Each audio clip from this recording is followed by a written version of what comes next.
Bon, Yves, ici on ne fabrique rien, c'est plutôt un laboratoire? Exactement, c'est le laboratoire qualité. Alors en fait, les liqueurs, c'est des produits alimentaires, donc on va tester la qualité des matières premières. Par exemple ici, de l'anis. Oui, Marie Brizard, c'est l'anisette. Et puis ensuite, vous voyez ici des petites rampes de distillation. Alors ça permet de faire des tests sur les couleurs, la texture des différents produits. Et ici, vous voyez, on fait distiller un petit peu d'anis vert. Voilà. Bon, une fois que tout baigne, alors qu'est-ce qu'on fait? Eh bien, on va faire la même chose, mais à grande échelle ce coup-ci. C'est parti. Allez, on y va.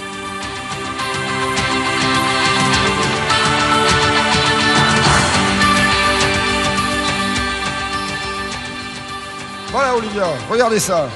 Belle pièce, 4 alambics. Alors rappelons qu'un alambic est constitué d'une cucurbite, une grosse marmite de cuivre qui est à l'intérieur là, de cet habillage d'inox.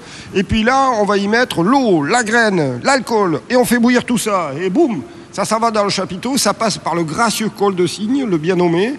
Et hop, là, ça va tomber dans cette machine en inox. En réalité, alors, on a des serpentins. Et là, la condensation, la vapeur par condensation va devenir liquide et ça va arriver à ce niveau-là et ça va devenir de l'esprit qui va servir de base à un alcoolat. Et ce sont ces alcoolats qui servent de base à de la liqueur. Bon, alors maintenant qu'on a ce liquide que vous appelez esprit, qu'est-ce qu'on en fait? Eh bien là, on va aller voir d'autres marmites. Alors Olivier, vous voyez, on est devant une cuve qui s'appelle un doseur. Ici, on amène notre esprit qu'on a réalisé à partir de l'alambic, plus vous le voyez, ce doseur est relié à un ordinateur et par tuyau et par pompe, on va chercher dans d'autres cuves les différents ingrédients qui permettront de réaliser une liqueur. Voilà le travail. Bon, et une fois que le breuvage est fait, il faut le boire. Mais attention Olivia, avant il faut le mettre en bouteille quand même. Allons, patience.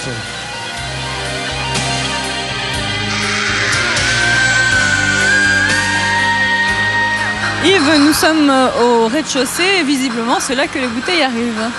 Alors voilà, on a changé de bâtiment. On était jusqu'à présent dans le hall de fabrication. Et là on est passé dans le hall d'embouteillage et plus précisément ici de conditionnement. Regardez, les bouteilles arrivent par des palettes. Et puis les palettes sont dégroupées avec une machine. Vous voyez, c'est quand même assez superbe. Enfin, un monsieur qui fractionnait la machine, pardon. Hop, elles sont mises sur une chaîne et là elles sont dégroupées, vous voyez, par 4, par 5, par 3, par 2 et là, une par une, elles vont prendre un ascenseur. Et alors cet ascenseur à bouteilles, ça les amène où? Au-dessus, au hall d'embouteillage. On va aller voir tout ça. Ah, très bien.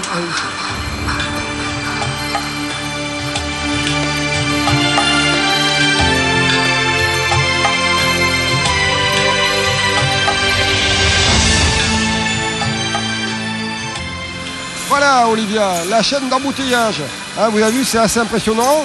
Les bouteilles arrivent vides, on les remplit, on les bouchonne, on les étiquette. Il y a 3 chaînes ici, différentes. Vous voyez là, certaines peuvent servir pour la fraise, comme vous le voyez, mais d'autres pour d'autres produits, anisette, etc. Attention Yves, toujours avec modération. Parlez-nous plutôt de la capacité de la chaîne. Une chaîne, 3000 bouteilles heure. Voilà. Éric Durand, le chef d'atelier, m'expliquait qu'en réalité, il suffit de 3 personnes pour la chaîne, tellement c'est mécanisé. On a une opératrice étiqueteuse, mademoiselle. Vous avez vu le dépalettiseur en bas. Et puis on a un pilote qui se promène sur la chaîne pour voir si tout fonctionne bien. Bon, alors Yves, je vois que vous enflammez pour les bouteilles, mais là c'est quand même le monde à l'envers. C'est moi qui dois vous le dire. Vous ne trouvez pas qu'il y ait une belle architecture là-haut? Ah oui, évidemment, il y a le produit, mais vous avez tout à fait raison, Olivia. Alors, ici, on est dans un bâtiment de la fin du 19e siècle. Bâtiment de pierre, mais à l'intérieur, ce qu'il y a de superbe, c'est ces structures métalliques. Vous voyez cette architecture de fer. Alors, regardez, c'est sur 4 niveaux, mais là, c'est flagrant. On voit bien comment, à chaque niveau, la section des piliers se réduit. C'est logique, puisqu'ils ont de moins en moins à supporter. Il y a un souci du décor. On a quand même des piliers cruciformes, des poutres métalliques qui peuvent être pleines, ou alors vous voyez avec des petites croix de Saint-André à l'intérieur. Regardez aussi le décor au niveau des chapiteaux. Je ne sais pas si vous voyez, ça imite de plus ou moins loin les chapiteaux un petit peu ioniques, vous voyez, avec des semblants de volutes.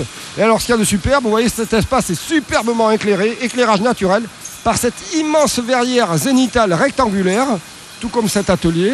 Vous voyez, et la lumière arrive directement du jour. Magnifique. Voilà.